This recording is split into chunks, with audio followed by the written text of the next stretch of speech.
السلام علیکم ورحمۃ اللہ وبرکاتہ۔ اعوذ باللہ من الشیطان الرجیم، بسم اللہ الرحمن الرحیم۔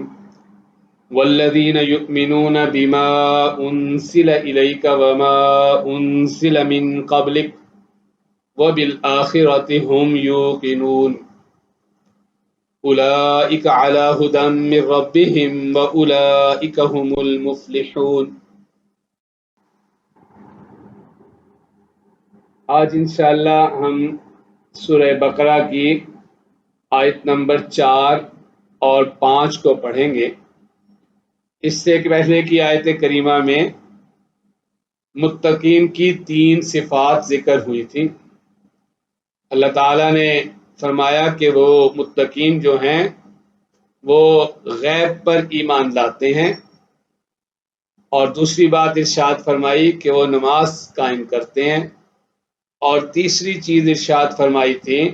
کہ وہ اس میں سے خرچ کرتے ہیں جو اللہ نے انہیں عنایت فرمایا ہے۔ آج کی پہلی آیت کریمہ میں فرمایا گیا کہ والذین یؤمنون بما انزل الیک وما انزل من قبلک، واو اور الذین وہ لوگ جو یؤمنون ایمان لاتے ہیں، بما ساتھ اس کے جو انزل نازل کیا گیا، الیکا آپ کی طرف، وما انزل اور جو کچھ نازل کیا گیا، من قبلک من سے قبل، قبل اردو میں بھی استعمال ہوتا ہے، من قبلک آپ سے پہلے۔ تو آج اس آیت کریمہ میں 2 صفات ذکر ہوں گی۔ ان میں سے پہلی یہ بتائی گئی کہ وہ اس وحی پر، اس کتاب پر جو آپ صلی اللہ علیہ وسلم پر نازل ہوئی ہے اس پر ایمان لاتے ہیں، اور آپ صلی اللہ علیہ وسلم سے پہلے جو کچھ نازل ہوا ہے اس پر بھی ایمان لاتے ہیں۔ سابقہ کتابوں پر ایمان لانے کا مطلب یہ ہے کہ ہم یہ مانتے ہیں کہ وہ کتابیں، ان میں جو کچھ اللہ نے نازل کیا تھا وہ حق تھا۔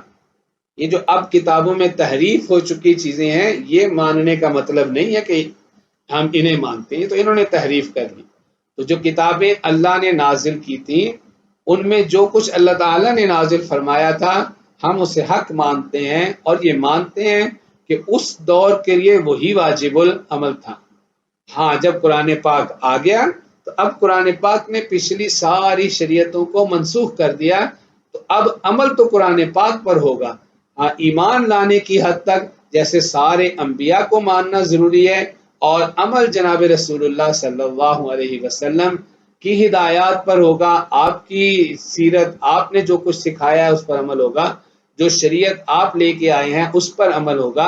اسی طرح کتابوں پر ایمان لانے کا بھی مطلب یہی ہے کہ مانتے ہم سب کتابوں کا ہیں کہ وہ اللہ نے نازل کی تھیں، لیکن اب عمل صرف قرآن پاک پر ہوگا، اس لیے کہ سابقہ ساری شریعتیں منسوخ ہو چکی۔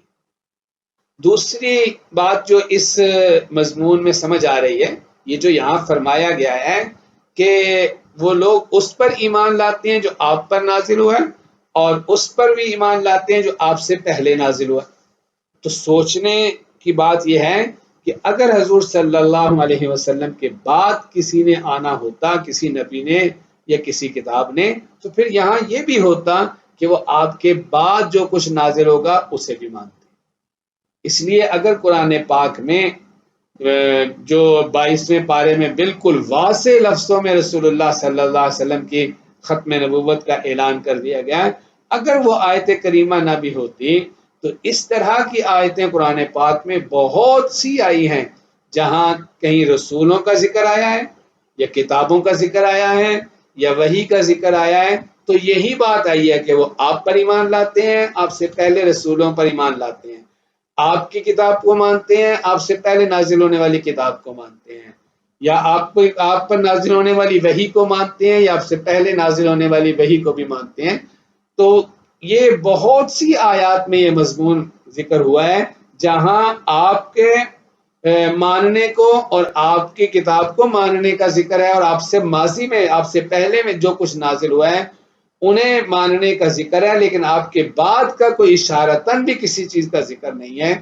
اس لیے اگر وہ آیت نہ بھی ہوتی تو یہ آیات خود حضور صلی اللہ علیہ وسلم کی ختم نبوت کی اطلاع دے رہی ہیں کہ مومن کا کام یہی ہے کہ وہ جناب رسول اللہ صلی اللہ علیہ وسلم کو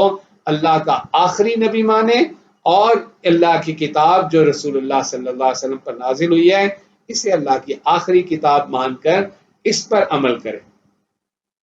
وَبِالْآخِرَةِ هُمْ يُوقِنُونَ، واو اور با ساتھ آخرہ، آخرت اردو میں بھی ہم یہی بولتے ہیں، یعنی یہ زندگی جو ہم گزار رہے ہیں جب یہ ختم ہوتی ہے، انتقال ہوتا ہے انسان کا، وہ ادھر سے دوسری دنیا میں منتقل ہوتا ہے، ختم نہیں ہو گیا، یعنی اس دنیا کی جو زندگی تھی یہ ختم ہو گئی ہے، آگے جا کے اسے ایک وقت آئے گا جب اللہ تعالیٰ سب کو قبروں سے اٹھا لیں اور پھر انسان کو اپنے اعمال کا جواب دینا ہوگا، اس کے اعمال کا حساب کتاب ہوگا، اور اس کو جزا یا سزا جو کچھ بھی اللہ تعالیٰ سزا سے محفوظ رکھے اور اپنی رضا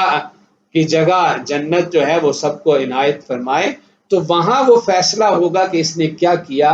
اور اس کے مطابق اس کو پھر وہاں زندگی گزارنی ہوگی، تو ایک دوسری زندگی اس کے بعد اس کو عنایت فرمائی جائے گی۔ تو بالآخرہ، وہ آخرت پر بھی کیا ہے، ہم وہ یوقنون یقین رکھتے ہیں۔